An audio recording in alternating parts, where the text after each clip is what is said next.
ceritain dikit Pak. Ini kan penegakan Perda Provinsi Sulawesi Selatan. Jadi rahasianya dilaksanakan serentak se-Sumatera Selatan dalam rangka Hari Pol PP Sumatera Selatan. Jadi kita melibatkan Dishub, Pol PP dan kepolisian. Dilaksanakan dari tanggal 18 sampai tanggal 22 hari Senin sampai Jumat datang. Lokasinya di 5 kecamatan.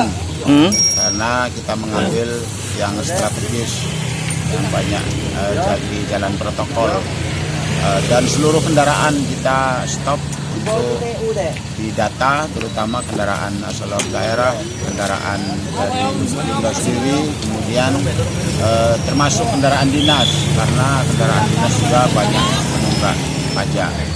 Kemudian sanksinya apabila menunggak pajak, tentunya kita himbau untuk segera membayar pajak, untuk taat pajak, membayar pajak bisa di Samsat Keliling maupun di Samsat menetap di kantor Kabupaten.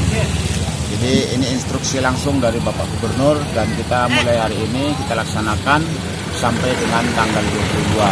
Dan mudah-mudahan masyarakat bisa mengetahuinya, karena jadwalnya sendiri sudah diketahui oleh masyarakat. Jadi suratnya sudah diketahui bahwasanya kita melaksanakan penegakan disiplin, penegakan Perda Provinsi Sulawesi Selatan dalam rangka Hari Pol PP. Kalau tunggakan pajak sendiri Pak hingga Maret ini? Tunggakan pajak sendiri ya seperti biasa kita ada tunggakan, namun dengan adanya dilaksanakan kegiatan seperti ini mudah-mudahan untuk menekan angka tunggakan itu. Dan kemarin sudah sosialisasi di Lingga Utara 2 kantor kecamatan, dan kita usulkan nanti untuk dari wajib pajak itu banyak mengusulkan untuk diadakan pemutihan. Jadi tentunya kita usulkan dulu karena kebijakan daripada Gubernur Provinsi Sulawesi Selatan. Mudah-mudahan akan direspon beliau.